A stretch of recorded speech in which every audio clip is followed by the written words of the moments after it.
जैसा कि आप थंबनेल पर देख रहे हैं कि भारत में बेरोजगारी का कारण क्या है, लोग अपने बारे में क्या सोचते हैं और हमारा देश इतना पीछे क्यों है।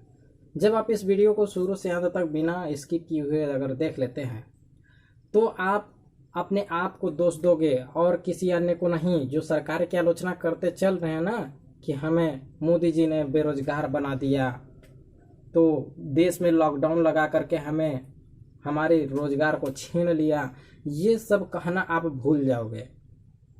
तो नमस्कार दोस्तों, मेरा नाम है दीपक कुमार मौर्य और मेरे यूट्यूब चैनल उदित एकेडमी में आप सभी का स्वागत है। तो आज हम चर्चा करेंगे बेरोजगारी के बढ़ते हुए कारणों पर। देखिए, अगर मैं आपसे पूछूं कि क्या आप मजदूरी करोगे तो आपका क्या जवाब होगा? आप कमेंट बॉक्स में लिखिए। आप जवाब जरूर देंगे, नहीं हम मजदूरी नहीं करना चाहते हैं।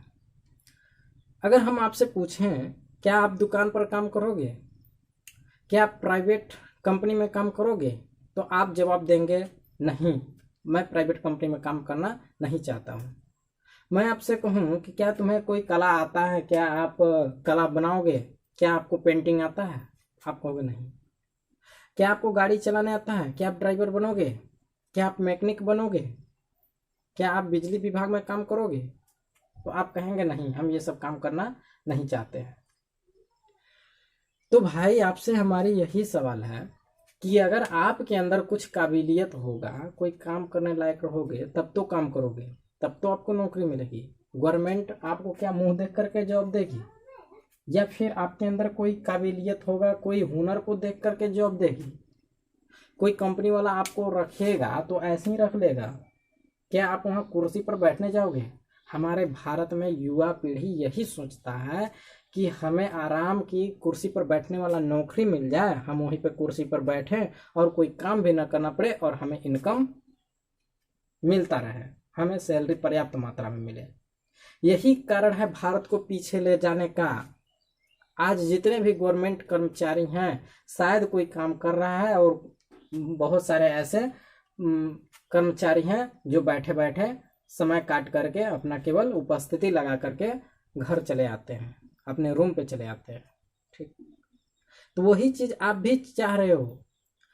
आप जैसा सोच रहे हो वैसे पूरा दुनिया सोच रहा है। गवर्नमेंट जॉब में आ जाने के बाद केवल आराम वाला कोर्स चाहिए और उसके बाद हमें कुछ न करना पड़े और हमें सैलरी मिलता रहे, यही चीज हर कोई सोच रहा है। आज भारत में निजीकरण होने का क्या कारण है? यही कारण है। हम युवा पीढ़ी, हम लोगों जैसे लोग, अगर गाड़ी की चालान कट रही होती है जब, तब पुलिस वाले को 150 धरा देते हैं। गवर्नमेंट को न दे करके हमने दे दिया किसी और को। गवर्नमेंट जिससे हमारे देश को चलना है, जिससे आर्थिक स्थिति की जरूरत है, उस चीज को आप उसे न दे करके, गवर्नमेंट को न दे करके दूसरे को दे दिए। हम ट्रेन में चलते हैं, बिना टिकट के चलते हैं, टिकट न लेकर के हम ऐसे ही निकल जाते हैं।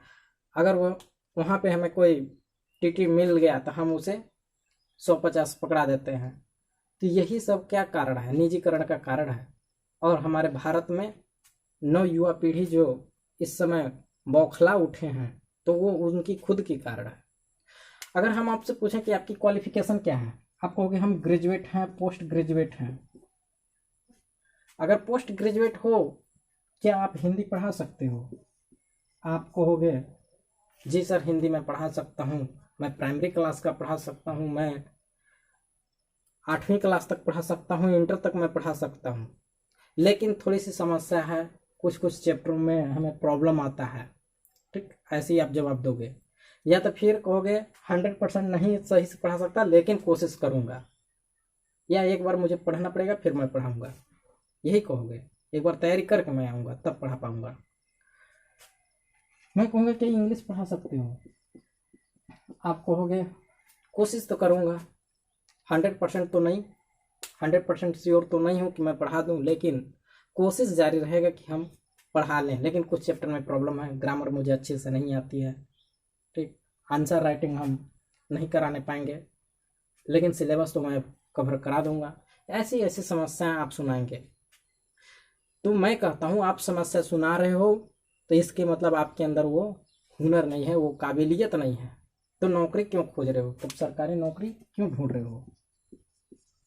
ढूंढ भी रहे हो, कह भी रहे हो कि मैं बेरोजगार हूँ, ये सब आपकी लापरवाही, आपकी कमजोरी है। आप खुद अपने आप के बारे में सोचिए और अपने आप के अंदर ऐसा हुनर, ऐसा स्किल उत्पन्न कीजिए जिससे कि आप अपने पैरों पर खड़ा हो सको। आप सरकारी नौकरी अगर चाहते हो तो उस लायक बनो। ठीक, तो यही मेरा आज का कहना है कि भारत में जितने भी युवा पीढ़ी हैं, अगर वो डिग्री प्राप्त किए हैं, ग्रेजुएट और पोस्ट ग्रेजुएट के, तो मैं कहूँगा वो सब कागज के टुकड़ा प्राप्त किए हैं। क्यों? क्योंकि हर साल बहुत सारे बच्चे डिग्री प्राप्त कर रहे हैं और जॉब की तैयारी भी कर रहे हैं। तो सबके अंदर काबिलियत नहीं है, आप उस लायक बनने का कोशिश करो।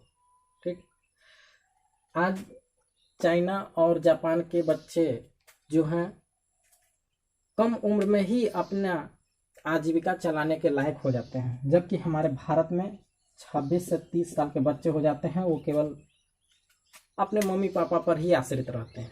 यही बेरोजगारी का कारण है।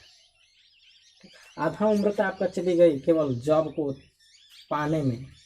आप अपने जीविका को चलाने के लायक बनो, मैं तो यही आपको सलाह दूंगा। और आप दर दर आलोचना करते चलो, धरना प्रदर्शन करो कि गवर्नमेंट मेरा ऐसा है, तो मेरे सरकार मुझे जॉब नहीं दे रही है, तो बेरोजगारी पर नज़र नहीं डाल रही है। गवर्नमेंट कुछ नहीं करने वाली है, गवर्नमेंट कुछ नहीं कर सकती।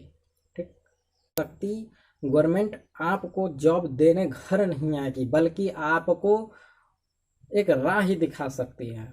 ठीक, योजनाएं बना सकती है। आप उस लायक अगर रहोगे तो आप उस जॉब को ले सकोगे, अन्यथा नहीं।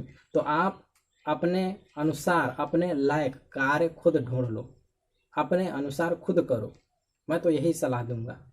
ठीक, ये सब सुनना ना पड़े कि मेरे अंदर ये कमी है, वो कमी है। आप हर कमियों को पूरा करो, ये कोई दूसरा कोई पूरा नहीं करने आएगा। आपकी समस्या है, आप उसका समाधान निकालो।